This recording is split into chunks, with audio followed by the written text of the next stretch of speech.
like to state for the record that the net worth of the Vice President for 2022, as stated in her SALN, was 71,058,000. Further, we note that there is no line item that states that she had cash on hand or cash deposits in the 2022 SALN, Madam Chair. Manifestation is noted. Proceed to 2023, ED, please. 2023, number of transactions 4, amount 4,778,500 pesos. Madam Chair, for the record, the net worth of the Vice President for 2023, as stated in her SALN, was 77,508,000. And further, there is no line item stating cash on hand or cash deposits, Madam Manifestation is noted.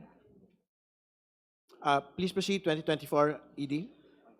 2024, number of transactions 28, amount 13,453,000. We would like to state for the record, Madam Chair, that the net worth of the Vice President was 88,512,000, as stated in her 2024 SALN. Further, we note that there is no line item indicating cash on hand or cash deposits, Madam Chair. Manifestation is noted. Please read until the end of the table. 2025, number of transactions 14, amount 1,062,000 pesos. 2026, number of transactions 2, amount 3,454,350 pesos. Grand total, number of transactions 417, amount 3,920,955 pesos. 3,920,955,311.88 centavos. Thank you for reading the table. You may proceed with the next part of the report.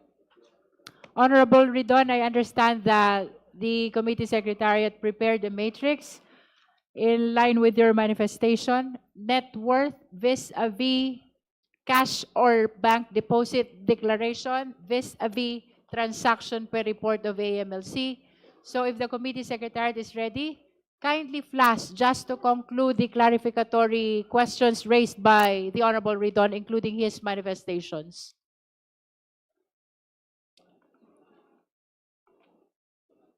May we know if the secretariat is ready?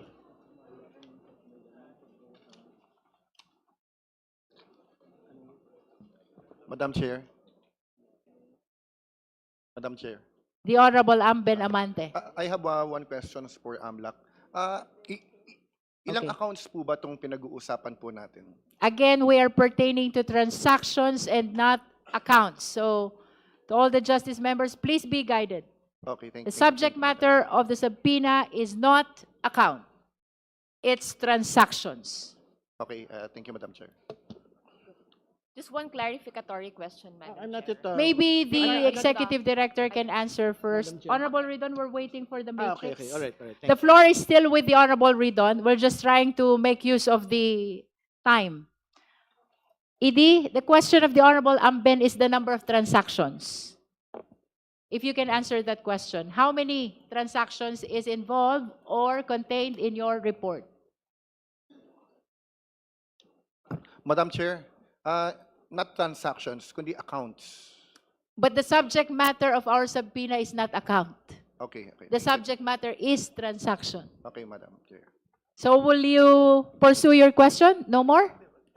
No more, Madam Okay, Chair. with the indulgence of the Honorable Ridon, while waiting for the matrix to conclude your manifestations in the report of Executive Director Buenaventura, may I call first the Honorable Sara Ilago. Yes, Madam Chair. I'd like to pursue the query of Representative Amben, but now in regards to transactions. Yes. So does this cover, do these transactions cover withdrawals? Yes or no? Outflow. It includes withdrawals. Deposits, Madam Chair, yes or no? Yes, Madam Chair, included as well. purchases. What about purchases? Yes, Madam Chair. For ease of reference, the list of the nature of the transactions are actually found in the next page, which is page 3 of the report. Yes. So there are different transactions there. I understand that the reference that was used by the AMLC in their report is inflow and outflow. So perhaps for consistency, let us confine to the use of terminologies transaction, inflow, outflow. Madam Chair, we don't have the copy of the rest of the report of the Yes. AMLC yet. It is being reproduced. All right. So maybe we can go back to Honorable Ridon. Honorable Ridon, please proceed. Yes, I think while waiting for the slides, the executive director can continue reading Okay. the rest of the report. Transaction report details, please. Transaction report details. Transaction composition is largely driven by credit memos, 1.41 billion, debit memos, 1.3 billion, and fund transfers, 521 million in 521.86 million, followed by time deposit pre-terminations, 218.74 million, and miscellaneous transactions, 209.29 million. Other notable transactions include time deposit placements, 109.15 million, and time deposit payments, 109.15 million, as well as withdrawals, 62.79 million, and check deposits, 48.33 million. Madam Chair, just a manifestation. May proceed. Madam Chair.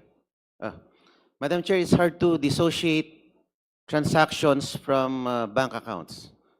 Kasi ang binabanggit po ng AMLC are deposits, actual withdrawals, actual payments which pertain to bank transactions. So it's very hard to separate bank transactions from bank accounts. That's my manifestation, Madam Chair. Your manifestation is noted. Madam Chair, just a clarification. Honorable Ridon, are you... We will wait first for the No, matrix we can actually before you proceed. proceed. We can actually proceed, Madam Can Chair. we please allow first Honorable Ridon to finish with his clarificatory questions? Thank you, Madam Chair. I think we can dispense with reading the table. We can proceed to number 5. Meanwhile, insurance-related transactions, including sell life insurance policy, 43.42 million, and purchase of life insurance policy investments, 20 million, are also present. Notable movements alongside purchase of checks, 20.03 million, loan payments, 18.23 million, and encashments, 15.10 million. Smaller value transactions include loan pre-terminations, check clearing, loan availments, cash deposits, collections, bills payments, credit card payments, bond purchases, salaries, pension credits, inward remittances, and credit card purchases. Before proceeding with number 6, can you clarify po yung difference ng inflow transactions, because this is the subject of the next paragraph, versus the total transactions, which you had previously read for the record? What is the distinction between inflow transactions and the total amount of transactions? Honorable Ridon, if I may interrupt, the table is ready to be flashed. Would Sige you- po. Okay. Secretariat, please flash the matrix that is in accordance with the manifest.